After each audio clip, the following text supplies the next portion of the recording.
Today I'm going to be doing another one of the scrapbook of my life. And yeah, so basically I'm going to carry on reading this. And I'm going to be reading the book every Wednesday and Thursday. So you get 2 videos in a row. And I have another two videos already filmed from half term, which I forgot to post, and also Storytime with Gracie, but it wasn't very good, so I might not post that one. Comment down below if you want to see the Storytime with Gracie. Anyway, so with reading The Scrapbook of My Life by Alfie Day. Okay, so the last thing that happened is Miss Keynes played an important part in who he was when he was younger, and that he got the certificate for doing something. Where's it? I've lost the page. Oh no, I haven't. There. Okay, so let's get on. Go, let's do it. Haha, I don't even know where to start explaining this memory. So I'll start again with what happened, and then let's start this again, shall we? So I'll start again with what happened, and then try my best to somehow explain why I did what I did.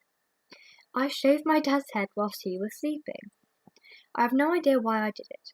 I was too young at the time to remember. So what I'll do is explain what I think happened from what my parents have told me over the years. My dad went to sleep just like every other night, and so did I. At some point during the night, I got up. Whether I was asleep or not whilst I did all of this, no one will ever know.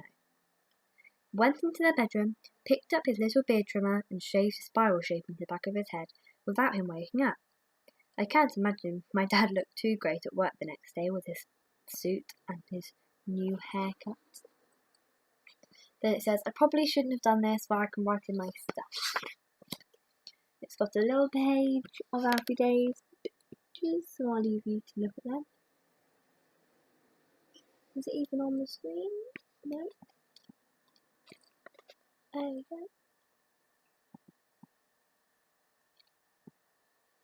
Okay, now we've got all of this. It's got a little page where I can put my own photos. Now we'll go on the rest. Popular crazes at my school. I became obsessed with any craze. I couldn't just be average or okay at anything. I had to be amazing. Not to be better than anyone else, but to show myself that if I put the time into whatever it was, I could succeed. This started out with Pokemon cards. I would beg my dad to buy me packs every weekend.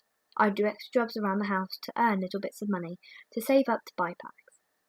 You name it, I'd do it. It was the unknown that I loved. The risk you took with spending hard-earned money, hoping that you'd open the packet to find a rare card to take into school the next day. Then I discovered the Diablo. It took over my life. You didn't need money to get better, you just needed skill. For me, time equaled skill. I spent literally every second I wasn't in the classroom practicing little tricks like over my leg, around my neck, and the good old Chinese whip. That was one of my best. The Diablo became so popular in my school, the teachers arranged for a local circus shop to come in one day and host a competition to find out who the best was from each year group. I was in year 5. I knew I had a pretty good chance, but also knew that my friends, Max and Asa, were pretty good too. After many tedious rounds of basic little tricks, I secured my place in the final 3. The final 3 being myself, Max and Asa. I can't quite remember how or why, but Asa went out next, leaving myself and Max. The pressure was on. All those hours spent practicing were about to be made worthwhile. Out of nowhere, Max suddenly drops his Diablo off the string, something that would send him out of the competition. But no, it bounces off the assembly hall floor and lands back on his string. No one except me notices. Do I tell the judge what happened and place first, or keep it between myself and Max?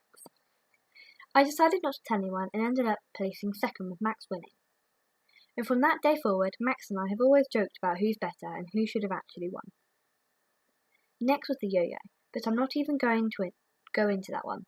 I basically spent another bajillion hours learning random little tricks. then what it's got on the back, which says do more of what makes you happy.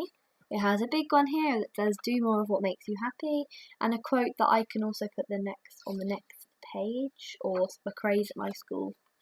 Something like that. Anyway, we'll carry on. I think I've got this and another bit. It's probably going to be a really short video, guys. Christmas is the best time of the year. Everyone was happy, there was lots of delicious food, and little did I know, there were also 2 kittens coming. Poppy and I had sleepovers every Christmas Eve, which usually meant me sleeping in Poppy's room on a mattress on the floor. My room was only about 10 metres away, but we always shared a room because it meant whoever woke up first could wake the other one up, and we'd both get to open our presents earlier. After running and dragging our heavy stockings into Mum and Dad's room, jumping on their bed and making them both get out of bed, it was time to head downstairs and open our presents. I'm not sure what your Christmas traditions are like, if you celebrate Christmas, but we have always opened our stockings from Santa on Mum and Dad's bed, no earlier than 7 a.m. Then we all meet downstairs in our pyjamas for some breakfast in the front room. It happened whilst opening all of our presents, to and from each other. Dad snuck off to another room to get one of Poppy's gifts, which was odd, since I couldn't understand why it wasn't under the tree with everyone else's presents. As Poppy opened the loosely wrapped box, 2 tiny little ginger kittens came bouncing out. My sister, being the stroppy little girl she often was, started crying and ran upstairs, because she didn't want kittens for Christmas. What even? Now what I'm about to say sounds like some kind of film scene, but honestly it did happen. Both little kittens followed Poppy upstairs and sat outside the toilet door, whilst Pop sat inside, crying. I think that was the moment Poppy fell in love with them and realised Todd and Tilly were the best Christmas present ever. For ages the 2 kittens were called Todd and Tim, but after taking Tim to the vets, we found out that Tim was in fact a girl, so we changed her name to Tilly. Tilly. Toddler, Todd, and Tilly.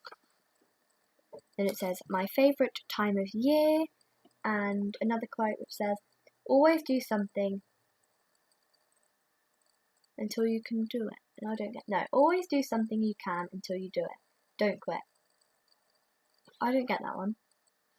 But it's like all different things. So you'll just have to find that out if you get your own book. Anyway, this is now the last page that I'm going to read. So yeah. Camping. Camping trips with my family were just the best. We used to fill up the car with everything we could possibly want to take with us, even double duvets instead of sleeping bags, so that it was more comfortable. And the most fun bit of all was that it wasn't just our family, but our friends' families too. Every year we'd go in a big group of about 6 families, having water fights during the day, going on long bike rides, and making campfires in the evening to roast marshmallows on. And it's got a page that I can write on. And the next one is starting anything new is scary. Okay, so you'll have that bit tomorrow. I can chuck this in the bin now. And so I hope you like these videos. Another one will be coming up today as well. One of the 2. I have one with Grace and Shona and one with Mac and Shona. And one with Seven and Shona. So yeah, love you guys. Make sure you subscribe to my channel if you haven't already. Press the massive thumbs up button, please, please, please. Thumbs up. So I hope you have fun watching the next 3 videos, and I'll see you tomorrow.